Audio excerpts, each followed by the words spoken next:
it's perfect time. Ayan. Ayan. Isa may TV. Meron din tayong TV. Tapos nilagyan ko nung parang salamin. Ito pa. Tapos ito ang kwarto natin mga kapit. Kalain na. Magkakaroon agad tayo ng sarili nating bahay. Oh.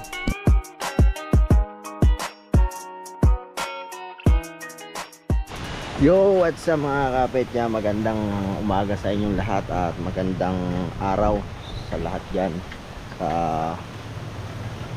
Saan man kayong sulok ng mundo. Yan. Iyaw na panibagong araw, panibagong vlog na naman tayo mga kapit. At nandito tayo ngayon sa Barangay Bukana at talagang walang pasok ngayon kasi nga sobrang lakas ng ulan at may bagyo nga daw. At ayan, ito ang ating ngayong paligiran. So nandito tayo ngayon sa bahay ng aking mama at papa dito. Doon yung ating bahay at mamaya ipapakita natin kung yung ating bahay. Yan. Finished product pero hindi pa siya finish. Pero yan, on process pa din. At yung mga kapit, yan, kamusta kayong lahat? At nandito tayo ngayon. Alright. So hindi tayo makapag-anon, lakas pa ng ulan. Lakad-lakad tayo papunta doon. Tingnan natin kung anong itsura ng ilog dito kasi may check tayo ditong ilog na kung inataas yung tubig na aapaw yun pag nagtuloy-tuloy yung ulan. So dito babaha sa amin dito. Kaya tingnan natin mga kapit. Alright. At mga kapit, naglalakad tayo papunta dito sa ano. Tingnan lang natin ang itsura ng ano ngayon mga kapit, yung ilog dito na pinag-aanohan namin dati ng mga bangka-bangkang maliliit. So ito kasi yung i-check dito ng barangay din na pagka yung medyo malaki na yung tubig dito, aapaw siya. So kailangan na lumikas ng mga taga dito sa Bukana, dito sa may malapit sa ano. So yan, medyo malayo pa naman mga kapit. Ayan o, malayo pa. So malaki pang space nito pag na ulan ng umulan. Yan, malalim, maano pa naman siya kasi minsan mga kapit na awas na yun dyan dito, nabaha na dito. So pag umapaw na dyan, abot na yun hanggang doon mga kapit sa bahay ng ano, bahay ng mga mama. So marami na apektuhan lalo na dito sa looban mga kapit. Yan. Ayan. Ayan ang ano, ang latest ngayon ditong sa ano. Mamaya try natin makapunta sa dagat mga kapit.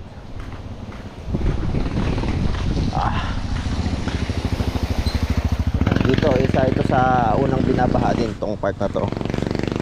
Yan, may tubig na rin pero ano pa lang siya. So medyo okay pa naman ngayon sa Barangay Bukana pero ayun nga, mga walang pasok at iba wala pang hanap buhay pa rin. So talagang ganyan lang talaga, nadaan naman talaga yung panahon na ganyan. Pero isa lang masasabi ko, tuloy lang tayo magtiwala sa Diyos kahit anumang mangyari sa buhay natin. Walang imposible sa Kanya. Tuloy lang, laksan lang nating faith at siya na yung bahala sa Kanya. Yun lang mga kapit. At maya maya ulit tayo ay hindi natin alam kung anong karugtong ng vlog na to. Pero baka mamaya pag uwi namin pakita ko sa inyo ang ating bahay, aming bahay. Alright, let's go. At mga kapit, tayo yung uwi na sa ating bahay. Yan. Yan, kasama si Jacob, ating baby, ating misis. Alright, let's go. Bilisan natin kasi mga kapit, may bagyo. Kailangan makauwi tayo hanggat medyo tila pa. Titila lang ulit mga kapit. Aba! Aba! Ha? Meron pa tayo eh. Kabangsok. Ha? Oo, meron pa tayong tubig. Kaya mga kapit, makikita mo na ninyo ang aming bahay na madumi.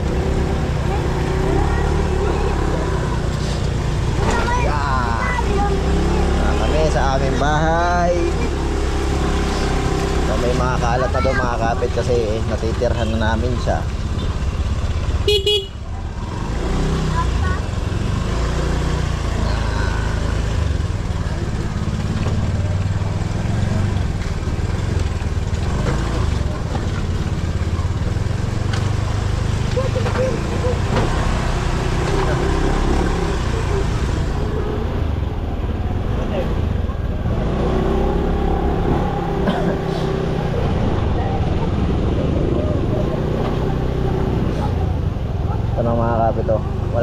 baha dito, konti lang.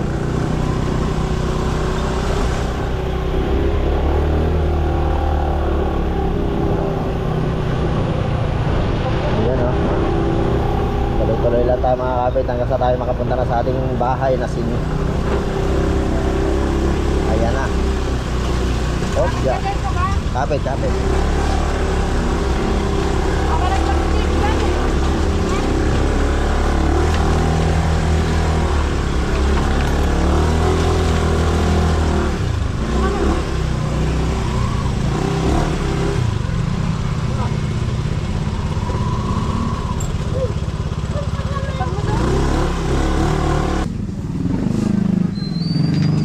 Bilis na ambon. Wala.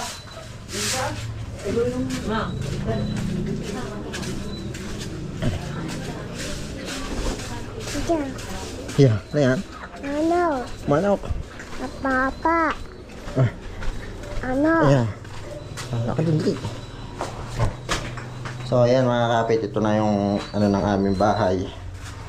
So, medyo ano pa. May mga kalat pa.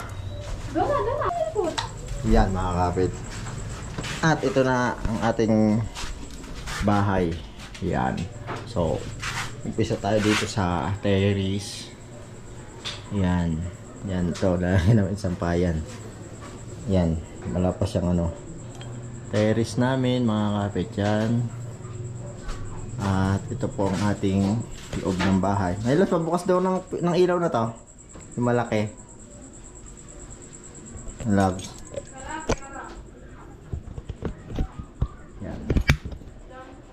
Ito yung ating kisame, pinto. Siyempre, ayan ang ating, yan, medyo makalat dito. Yan, pito. Lagyan natin ng sapatos. Yan. Yan. So, yan. Yan, yung mga kapit, ito. So, yung mga kapit, yung mga kisaming natin yan ay, ano yan, yung wallpaper. Yan. Nakita nyo naman mga kapit, ito, CR natin. Ayan, So, may CR tayo. Ayan, tingnan natin ang loob. Ayan. Ito nga pala mga kapit ay hindi pa siya tapos kasi medyo nag-alangan tayo sa oras at siyempre sa budget. Kaya ay mga kapit ay pero okay na to, kaya lang itong ano, may masilya siya kaya lang hindi pa naliliha at napipinturahan. Kaya medyo ano pa, medyo nadikit siya pagka humawak ang ganun na ano pa yung puti ano. Hindi pa siya masilya pero yun, pinagtsatsaga mo na magamit. Nakatiles na naman siya mga kapit. Ayan. At syempre yan. Itong pinakalababo namin, ayan, may kalat pa rin. Mahina kasing tubig dito mga kapit. Mula umaga hanggang hapon, hindi namin alam kung anong oras pa ito bukas na yan, wala pa rin yung tubig. Ayan. Meron tayong lababo. Ito yung anuhan natin, yung lutuan, mga kapit. So yan, rice cooker. Ito nga pala kay galing sa ninang, kanino nga to galing? Ninang Connie. Itong ano, bigay sa amin nung nag-blessing. Yan, thank you very much po. Yan po, ayan po yung kabuuan ng ating lababo.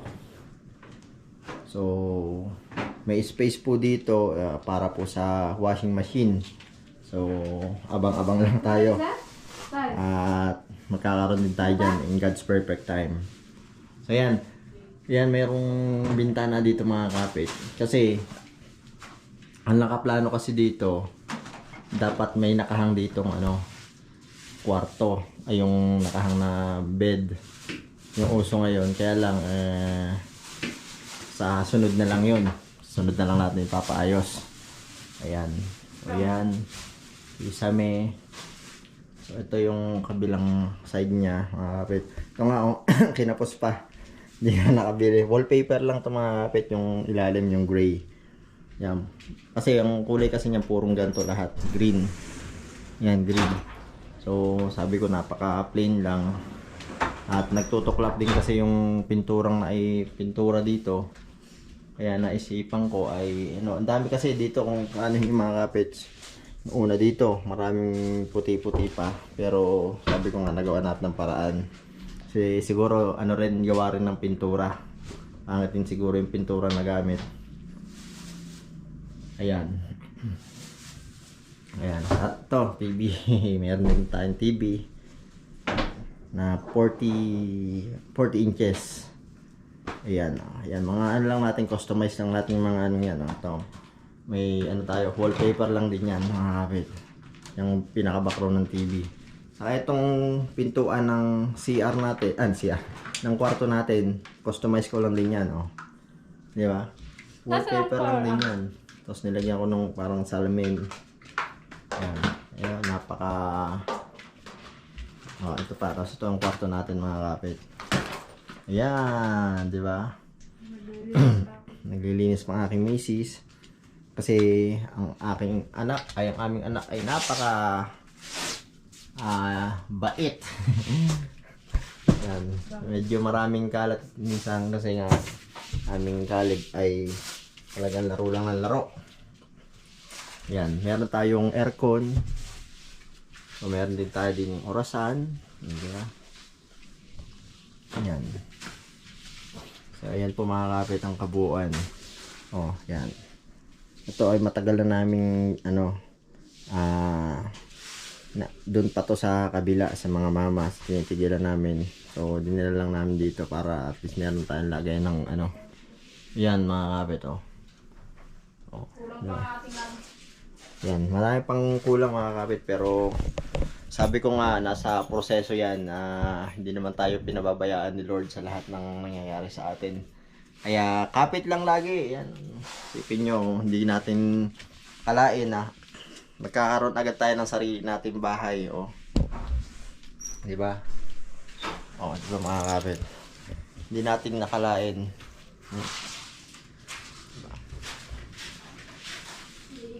Oh. Yan, ano ko pa mga kapit, teka, super view ko pa sa ano para mas kitang-kita ang ating kapag. Ayan na mga kapit, oh. Bali naka-super view siya at kitang-kita ang loob ng ating bahay. Alright.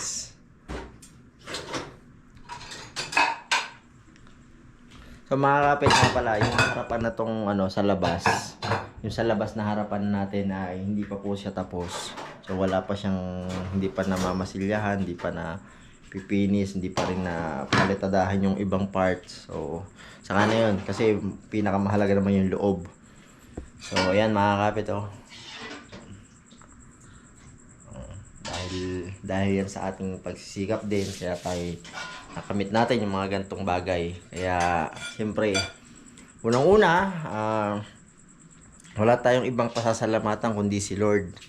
Yan ang lagi nating huwag kalilimutan mga kapit, kasi sa Kanya galing lahat to. Sa Kanya galing lahat ng nadating na pagpapala sa atin. So may ginagamit lang siya na tao o ginagamit lang siyang pamamaraan para makamit natin yung mga gantong bagay. Kaya mga kapit, kung ano man yung pinagdadaanan mo, may pinagdadaanan ka man na hindi maganda, part yan ng ano sa iyo, part yan ng plano mo. Kaya mga kapit, tuloy lang lagi.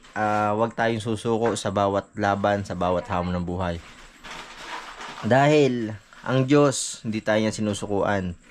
Mahal na mahal tayo ng Diyos. Kaya mga kapit, masabi ko lang, napaka-bless namin kasi sa maikling panahon ay nakapagpagawa kami ng bahay. Bagamat hindi siya kalakihan, hindi pa siya tapos, pero alam ko na in God's perfect time makakamit namin yung talagang aming hinihiling, na talagang yung kompletong okay na to. So alam ko on process pa din, pero daan lang natin sa panalangin at ibibigay yan ni Lord. Kaya mga kapit yan, maraming salamat syempre sa ating Panginoon unang-una at sa aking pamilya na patuloy na sumuporta sa akin para makamit ko rin to, mga bagay na to. Yan, sa aking asawa, sa aking anak, nagbigay ng inspirasyon para labanan ko lahat ng sakripisyo sa pagbabarko, lahat ng pagsubok. Syempre sa aking pamilya, sa pamilya niya. Kaya talagang nagpapasalamat ako at sa mga taong sumuporta rin sa akin, sa mga taong gumabay. Yan, so i-mention ko lang yung mga taong, yung dalawang tao na tumulong sa akin simula pa nung una akong nagba-vlog o nagbabarko. Si Kuyang Emmet at si Sir Blackjack. So yan, ang laki po ng utang na loob ko sa kanila sa paggabay nila sa akin, sa pagsuporta nila sa akin. Talagang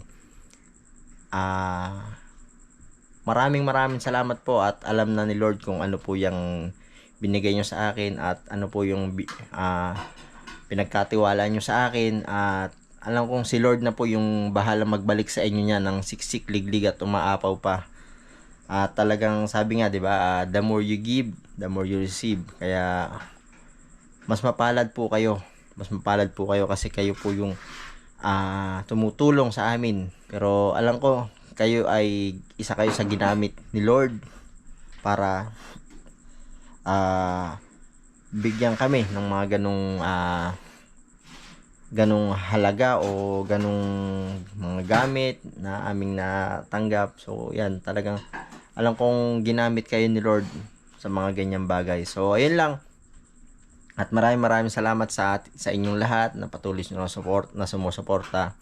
So yun, nakita nyo ng kabuuan ng ating bahay at maraming salamat po. Talagang alam ko na medyo hindi po ako naging active ngayon sa pagdating sa pagbablog dahil nga syempre mas nagiging active ako nakasama ang aking dalawang ang aking asawa at aking anak. So syempre alam nyo naman na maya pa alis na ulit ako, kailangan, gusto ko nasa anak ko at asawa ko ang aking focus. Kaya yun, hanggang dito na lang mga kapit ang vlog na to at maraming salamat sa inyong lahat at kakain na daw kami. Yan, nawag na ako ng aking misis, aking anak, kakain na kami. Alright, hanggang dito na lang mga kapit at maraming salamat sa inyong lahat. I love you all. God bless you all. Bye-bye. Mwah!